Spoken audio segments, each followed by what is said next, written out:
Welcome back to another video. यहाँ पे हम बात करने वाले आज की जीएफजी की प्रॉब्लम ऑफ द डे की, which is maximise number of ones की। यहाँ पे बात करने वाले हैं क्या एक्चुअली प्रॉब्लम है, पहले वो समझते हैं, देन हम भी मूव फॉरवर्ड करेंगे हमारी अंडरस्टैंडिंग बनाने पे कि एक्चुअली हम प्रॉब्लम को कैसे सॉल्व कर सकते हैं, क्या कॉन्सेप्ट इसके बिहाइंड यूज होने वाला है। Then we will move forward to understand the solution. सबसे पहले बात करते हैं प्रॉब्लम है क्या। प्रॉब्लम स्टेट कर रही है कि मैक्सिमाइज नंबर ऑफ वंस, मतलब नंबर ऑफ वंस को मैक्सिमाइज करना है। ठीक है, ज्यादा से ज्यादा नंबर ऑफ वंस हमें यहाँ पे फाइंड आउट करने हैं। अब क्या प्रॉब्लम है वो बात करते हैं। So given a binary array ARR, मतलब एक बाइनरी एरे रिप्रेजेंट करता है। एरे मतलब हमें पता है कि कंटिन्यूअस नंबर्स होंगे एक एरे के अंदर। ठीक है, एक डेटा स्ट्रक्चर हमारे पास में एरे बाइनरी रिप्रेजेंट 0 एंड 1, मतलब उस एरे के अंदर 0 एंड 1 ही होगा only, containing only ones and zeros. ये हमको ऑलरेडी समझ में आ चुका है बाइनरी की हेल्प से।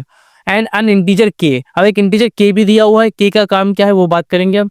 You are allowed to flip at most K zeros to ones, मतलब हमारे पास में ये परमिशन है कि हम क्या कर सकते हैं, के नंबर ऑफ जीरोस को 1 बना सकते हैं। के नंबर ऑफ जीरोस को 1 बना सकते हैं ताकि हमारा जो कंटिन्यूअस फॉर्म है वो इजीली हो जाए। ठीक है, find the maximum number of consecutive ones that can be obtained in the array after performing the operation at most k time। अब समझते हैं कि मैं कहना क्या चाह रहे हैं। थोड़ा बहुत समझ में आया होगा प्रॉब्लम स्टेटमेंट पढ़ के, थोड़ा सा हम एग्जांपल समझने की कोशिश करते हैं। तो यहाँ पे एक एग्जांपल मैंने ऑलरेडी लेकर रखा है फर्स्ट वाला, तो इस एग्जांपल की बात करते हैं। यहाँ पे देखो 3 नंबर मेरे पास में है, 101 मेरे पास में ऑलरेडी यहाँ पे देखने को मिल रहा है, एंड के की वैल्यू है 1। अगर के की वैल्यू 1 है तो मैं क्या कर सकता हूँ, किसी भी एक जीरो को मैं 1 बना सकता हूँ। तो यहाँ पे 3 ही नंबर है, अगर मैं इस वाले को 1 बना दूंगा तो यहाँ पे कंटिन्यूस कितने 1 मिल रहे हैं मुझे, कंटिन्यूस 1 मिल रहे हैं मुझे, 3 मिल रहे हैं। ठीक है, कंटिन्यूस 3 1 मिल रहे हैं। अगर यहाँ पर कुछ ऐसा होता कि मेरे पास में होता 0 एंड देन यहाँ पे 1 होता, देन यहाँ पे 1 होता, देन यहाँ पे 0 होता। ठीक है, तो इस कंडीशन में अगर हमारे पास के की वैल्यू 1 होती तो वी हैव 2 अप्रोचेस, या तो हम इस 0 को 1 बना लें या फिर इस 0 को 1 बना लें। दोनों केसेस में हमारे पास जो आउटपुट आ रहा होता वो क्या आ रहा होता, 3 आ रहा होता, क्योंकि हम एटमेक्स 1 0 को 1 एक कोई एक 0 को 1 बना सकते हैं। सेकेंड चीज यहाँ पे क्या होगी, अगर यहाँ पे सपोज के की वैल्यू 2 होती, मतलब कोई भी नंबर ऑफ 2 ऐसे जीरोस को हम यहाँ पे क्या बना सकते थे, 1 बना सकते थे, जिनकी हेल्प से हमारा जो कंटिन्यूअस 1 वाला काउंट है वो कितना हो जाता, मैक्सिमाइज हो जाता। तो यहाँ पे आउटपुट 3 आया था 1 के केस में, 2 के केस में दोनों को 1 में बना दूंगा तो कितना आ जाएगा, 4 आ जाएगा।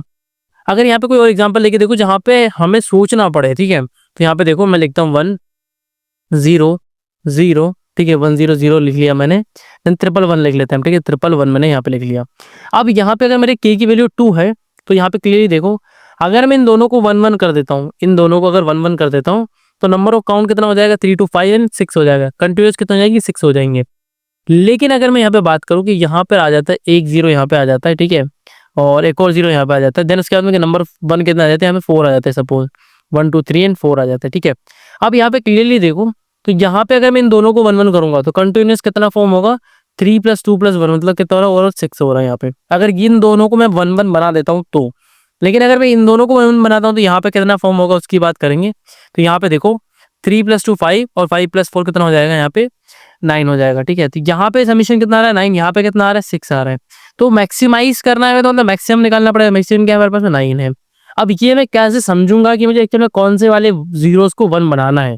तो जहाँ पे मैंने अभी रिसेंटली एक वीडियो अपलोड किया था, एक प्रॉब्लम को सॉल्व किया था, वहाँ पे मैं बात कर रहा था, मैं कंटिन्यूअस 1 फाइंड आउट कर रहा था, कंटिन्यूअस 1 फाइंड आउट कर रहा था मैं वहाँ पे। लेकिन वहाँ पे कंडीशन थी कि आपको एटलीस्ट एक नंबर को डिलीट करना पड़ेगा, या तो 0 को डिलीट कर दो या 1 को डिलीट कर दो, उसके बाद में जो नंबर्स फाइंड आउट हो रहे हैं उसके अंदर से मैक्सिमम निकालना था। तो यहाँ पे सिर्फ एक नंबर डिलीट करने की बात हुई थी, एंड यहाँ पे मुझे मल्टीपल नंबर को फ्लिप करने की बात हो रही है, मल्टीपल नंबर को फ्लिप करने की बात हो रही है। अब यहाँ पे थोड़ा सा उस अप्रोच को समझते हैं कि कैसे इस प्रॉब्लम को उस अप्रोच से सॉल्व कर सकते हैं। अगर आप एक प्रॉब्लम सॉल्व करते हो तो समटाइम ऐसा होता है कि उसी प्रॉब्लम की जो इंट्यूशन होती है इसकी हेल्प से मल्टीपल प्रॉब्लम यहाँ पे सॉल्व कर सकता है।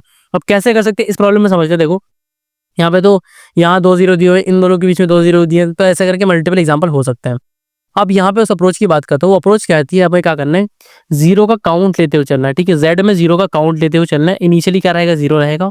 ठीक है, एंड जब भी इस जेड का काउंट, ठीक है, when 0 count is greater than के, 0 काउंट के से ग्रेटर है, तो हमें लेफ्ट वाला जो पॉइंटर है उसको आगे बढ़ाना है, उसको आगे बढ़ाना है जब तक ये जो 0 का काउंट है वो 0 ना हो जाए। ठीक है, 0 ना, मतलब जो 0 का काउंट है वो के बराबर ना आ जाए, तब तक हमें लेफ्ट को आगे बढ़ते हुए चलना। ठीक है, एंड लेफ्ट के इंडेक्स पे जब भी 0 आएगा तो हम इसको डिक्रीज करते हुए चलेंगे। ठीक है, एक हमारा रहेगा राइट पॉइंटर जो पॉइंट कर रहा होगा हर एक इंडेक्स को यहाँ पे, तो टोटल 4 पॉइंटर यहाँ पे यूज हो रहे होंगे, एंड एक हमारा फाइनल होगा आंसर जिसके अंदर हम यहाँ पे एक्चुअल आउटपुट यहाँ पे रख रहे होंगे। ठीक है, तो चलो एक बार ड्राई रन करके देखते हैं इस वाले एक टेस्ट केस पे। तो अगर मेरा राइट यहाँ पर है तो राइट में भी क्या है 1 है, तो कुछ यहाँ पे चेंजेस नहीं आने वाला, ठीक है।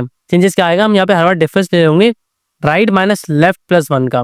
तो राइट 0 है, लेफ्ट 0 है, प्लस 1 करूंगा तो कितना आ जाएगा 1 आ जाएगा। आंसर में भी 1 वैल्यू आ चुकी है। नेक्स्ट क्या करूंगा, इसको आगे मूव फॉरवर्ड करूंगा। तो आगे जैसे ही आएगा तो यहाँ पे कंडीशन है कि जब भी 0 आए तो इंक्रीज कर दो। तो 0 का काउंट होगा कितना 1। मैक्सिमम कितने 1 0 0 आ सकते हैं हमारे पास में, 2 आ सकते हैं। तो कोई प्रॉब्लम है क्या, नहीं कोई प्रॉब्लम नहीं है। फिर क्या करो, एक और आगे बढ़ा दो, एक और आगे बढ़ाया तो अब कितने जीरोस हो गए, 2 जीरोस हो गए। तो ग्रेटर देन होंगे तब हम यहाँ पर इस वाली कंडीशन पे काम करेंगे, जब ग्रेटर देन होंगे तब यहाँ पे काम कर रहे होंगे, ठीक है। अभी ग्रेटर देन नहीं है मतलब इसके कोई काम नहीं है अभी। फिर क्या करूँ, एंड हाँ हर बार डिफरेंस भी लेते हुए चलो, जैसे यहाँ पे आया था तो 1 माइनस 0 करूंगा प्लस 1 करूंगा तो 2 हो जाएगा यहाँ पे। तो काउंट यहाँ पे कितना हो चुका था 2। फिर नेक्स्ट वाले पे आऊंगा तो कितना हो जाएगा 3 हो जाएगा, ठीक है। तो काउंट मेरा 3 चल रहा है एंड मेरा राइट अब कहाँ पे आ जाएगा, इस वाले 1 पे आ जाएगा। जैसे यहाँ पे आया तो क्या हो जाएगा, काउंट कितना हो जाएगा 4 हो जाएगा, क्योंकि ये 0 नहीं है तो हमें कुछ करना नहीं है, यहाँ पे 4 हो गया, ठीक है। नेक्स्ट वाले 0 पे जैसे ही काउंट आएगा, सॉरी मेरा जो राइट पॉइंटर आएगा नेक्स्ट वाले पे आएगा, तो मैं यहाँ पे क्या करूँगा 0 काउंट बढ़ा दूंगा, ठीक है। 0 काउंट ऑलरेडी मेरे पास में 2 हो चुका था, अब यहाँ पे कितना हो जाएगा 3 हो जाएगा, ठीक है। तो जैसे ही ग्रेटर देन के हुआ, इसके अंदर आऊंगा मैं, इस बॉक्स के अंदर आऊंगा, इस कंडीशन के अंदर आऊंगा और मैं इससे कहूंगा कि भैया जब तक ग्रेटर देन 0 है आप लेफ्ट को आगे बढ़ाओ। तो लेफ्ट मेरा यहाँ पे है, अभी लेफ्ट कहेगा ठीक है मैं आगे बढ़ जाता हूँ, यहाँ पे आ जाता हूँ, ठीक है। तो यहाँ पे 0 है तो 0 का काउंट डिक्रीज कर दो, डिक्रीज किया तो कितना हो गया 2 हो गया। तो मतलब करेक्ट हो गया, ठीक है, करेक्ट हो गया, मतलब 2 हो सकता है, के बराबर हो सकता है, के से ग्रेटर नहीं हो सकता। तो मैंने ये कर लिया। देन नेक्स्ट मुझे क्या करना है, फिर से वापस डिफरेंस लेना। तो यहाँ पे देखो ये कौन सा इंडेक्स पे, फर्स्ट इंडेक्स पे, ये कौन सा second index, third index and fourth index पे। तो 4 माइनस 1 कितना हो जाएगा, 3 प्लस 1 मतलब 4 ही हो जाएगा। ऑलरेडी हमारा आंसर कितना है 4 है, तो मतलब मैक्सिमम वैल्यू हमारी 4 है, तो ओवरराइट होकर 4 ही हो जाएगी, ठीक है। अब आर को आगे बढ़ाते हैं, हमारा नेक्स्ट पॉइंटर आगे बढ़ेगा तो यहाँ पे आ जाएगा, ठीक है। तो यहाँ पे अगर मेरा आर आया तो यहाँ पे देखो 1 है, फिर से डबल से हम क्या करेंगे, हम इनका डिफरेंस लेंगे। तो 5 माइनस 1 मतलब 4 प्लस 1 मतलब 5 हो जाएगा, ठीक है। अब कंटिन्यूस कितने हो गए, 5 होगा मेरे पास में, ओके। नेक्स्ट देखो अब मैं आर को आगे बढ़ाऊंगा, ठीक है, ये आर मेरा आगे बढ़ा तो यहाँ पर आया, अब क्या है 0, तो 0 का काउंट जैसे इंक्रीज करूंगा तो ये 3 हो जाएगा। जैसे ये 3 हो जाएगा तो मैं लेफ्ट से कहूंगा भाई तुम आगे बढ़ो, क्योंकि अब काउंटर ज़्यादा हो चुका है, ठीक है। तो लेफ्ट यहाँ आएगा एंड लेफ्ट कहेगा कि ठीक है मेरा जो करंट वैल्यू है वो क्या है, इसके बराबर है, ठीक है। तो इसको क्या करो डिक्रीज कर दो, ठीक है। एंड अगर मैं चाहूँ तो लेफ्ट को आगे बढ़ा सकता हूँ यहाँ पे, ठीक है, यहाँ पे लेके आ गया। अब यहाँ पे 1 से ऑलरेडी, और यहाँ पे 0 का काउंट कितना हो जाएगा, यहाँ पे 2 हो जाएगा, ठीक है, ओके। सो हमारा डिफरेंस कितना आएगा, अब यहाँ पे देखेंगे तो हम यहाँ पे आएगा 3 माइनस 5 एंड 6, ठीक है। 3 माइनस 6 कितना, 3 हो जाएगा, प्लस 1 मतलब 4 हो जाएगा, ठीक है। तो मैक्सिमम तो 5 ही रहेगा। फिर नेक्स्ट वाले एलिमेंट पे यहाँ पर आएगा जैसे मेरा आर, तो यहाँ पे कितना हो जाएगा, वापस 5 आ जाएगा। तो मैक्सिमम कितना आया 5 आया, आउटपुट में कितना दिख रहा है 5 दिख रहा है। काइंड ऑफ आपको अप्रोच समझ में आ रही है कि मैंने किया क्या है। ऑर्डर ऑफ एन सोल्यूशन की यहाँ पे बात की, ऑर्डर ऑफ एन में हमारा काम कर रहा है, हमारा ये इंटायर लूप जो है ऑर्डर ऑफ एन टाइम चल रहा है, पूरे जो एलिमेंट्स है एरे के उनके ऊपर ट्रेवर्स कर रहा है ओनली।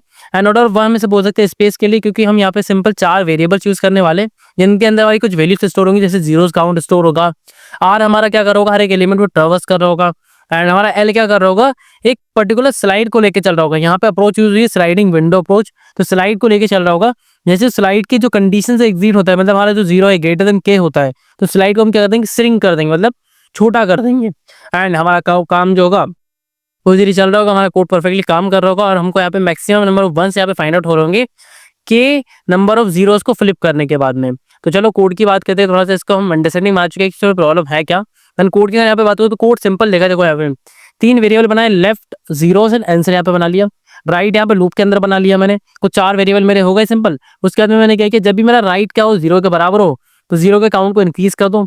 वाइल के का मतलब है like why zeros greater than के, ये मैंने कंडीशन आपको बताई थी कि जब भी जीरोस का जो काउंट हो के से ग्रेटर होगा तब मैं इसकी बात करूंगा, ठीक है। इतना जो काम है, ये जो काम है वो कब हो रहा होगा, जब जीरोस का जो काउंट है वो के से ग्रेटर होगा। जब तक ग्रेटर नहीं होगा कुछ नहीं करना, यहाँ पे मैक्सिमम लेते जाओ हर बार, राइट माइनस लेफ्ट प्लस 1 का, ठीक है। अब प्लस 1 क्यों किया हुआ है वो आपको सिंपल समझ में आ जाएगा जब आप ड्राई रन करोगे इस पर्टिकुलर मल्टीपल एग्जाम्पल पे, इस पर्टिकुलर टेक्निक को, इस पर्टिकुलर अप्रोच का multiple we can say multiple examples पे, मल्टीपल एरेज पे आप परफॉर्म करोगे तो आपको समझ में आएगा कि प्लस 1 करना क्यों जरूरी है। क्योंकि प्लस 1 नहीं करोगे तो आपका जो आंसर है वो 1 कम आएगा, ठीक है। जैसे आंसर 8 है तो 7 दिखा रहा होगा, 6 है तो 5 दिखा रहा होगा, ऐसे करके यहाँ पे चल रहा होगा, ठीक है। देन यहाँ पे हमने ये परफॉर्म कर लिया। अब ये 0 तो सिंपल है कि अगर जीरोस है तो सिंपल यहाँ पे जीरोस को माइनस कर दो, एंड यहाँ पे चेक करने के बाद में क्या करो, लेफ्ट को प्लस प्लस कर दो, ठीक है। हमने यहीं पे ऑपरेशन परफॉर्म कर लिया है। आप क्या कर सकते हो, इसके यहाँ पे नीचे एक और नीचे लेके यहाँ पे लेफ्ट प्लस प्लस कर सकते हो इसकी जगह पे, ठीक है। दोनों बात एक ही हो जाएंगी। सिंपल कंपाइल करूंगा, हमारा जो कोड सक्सेसफुली काम करोगा सिंपल टेस्ट केसेस पे इस पर्टिकुलर क्वेश्चन की, then we will move forward to submit the code all the test cases that are assign to this particular question and ready for evaluation के लिए भी हमारा code simple test case पे भी पास कर जाएगा। थोड़ा सा नेटवर्क इशू होता है समटाइम, सो थोड़ा सा वेट कर लेते हैं। एंड इसी के साथ में हमारा कोड सिंपल टेस्ट केस पे पास कर चुका है। सबमिट पे यहाँ पे क्लिक करूंगा एंड हमारा जो कोड है जितने भी टेस्ट केस क्वेश्चन पे असाइन है सबको सक्सेसफुली पास कर पाएगा। एंड टेस्ट केस भी प्रोसीड हो रहा है। टोटल 1111 टेस्ट केस हमारे क्वेश्चन पे असाइन है एंड परफेक्टली हमारा कोड सारे टेस्ट केस को इजीली पास कर लेगा, क्योंकि हमने इसका इंक्लूजन समझा कि कोड परफेक्टली काम कर रहे हैं हमारे जो टेस्ट केस हमको दिया हुआ है उस पर।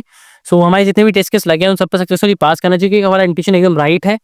एंड हमने इसके इसी में क्या क्या समझा, देखो पहले सबसे पहले तो जो प्रॉब्लम को समझने का तरीका होता है ना वो समझा हमने पहले कि एक्चुअली प्रॉब्लम है क्या, ठीक है, प्रॉब्लम में करना क्या है वो समझा। फिर यहाँ पे आके इंट्यूशन क्या होगा, क्या करना है इस प्रॉब्लम के अंदर, ठीक है। एंड प्रीवियस हम एक प्रॉब्लम सॉल्व कर चुके हैं, उसी की हेल्प से हम यहाँ पे काम कर पा रहे हैं। एंड सेम यहाँ पे फिर इंटायर ड्राई रन करा उस पर्टिकुलर सोल्यूशन को जो हम यहाँ पे सॉल्व किया है और सबमिट किया जिसका कोड हमने उसका, तो ड्राई रन कर लिया उसको perfectly. Time space complexity discuss कर ली, कौन सी अप्रोच यहाँ पे स्लाइडिंग विंडो अप्रोच है ये भी हमने डिस्कस कर लिया। देन हम यहाँ पे क्या किया, उसका कोड यहाँ पे सबमिट किया, हमारा जो कोड है सक्सेसफुली सारे टेस्ट केस को पास भी कर चुका है। फिर से समझ में आया कि यहाँ पे हमने जब पुरानी वाली प्रॉब्लम सॉल्व की थी के की जगह पे 1 था, क्योंकि हमको नंबर ऑफ जीरोस कितने रिमूव करने थे, 1 रिमूव करना था। लेकिन यहाँ पे क्या है, के है, तो कुछ चेंजेस नहीं आया। पुरानी वाली प्रॉब्लम इस वाली प्रॉब्लम में सिंपल चेंजेस क्या है, के का चेंजेस आया, बाकी सारा कुछ एज इट इज वैसा का वैसा ही है। तो इससे क्या समझ में आता है कि अगर आप एक प्रॉब्लम सॉल्व कर लेते हो तो वही अप्रोच मल्टीपल प्रॉब्लम पे मॉडिफाई होकर थोड़ा बहुत मॉडिफिकेशन के साथ में काम कर सकती है। तो आपको अंडरस्टैंडिंग बनाने की एक्चुअली प्रॉब्लम है क्या, सोल्यूशन का एक कॉन्सेप्ट क्या है, आपको ये समझना है। सोल्यूशन एक पर्टिकुलर प्रॉब्लम का नहीं समझना, आपको कॉन्सेप्ट समझना है कि कॉन्सेप्ट एक्चुअल में है क्या। देन ये जो कॉन्सेप्ट है वो मल्टीपल प्रॉब्लम को सॉल्व भी करने में आपकी हेल्प कर सकता है। सो इस वीडियो के लिए इतना ही, मिलते हैं नेक्स्ट वीडियो में। Till then keep learning, keep progressing, thanks for watching.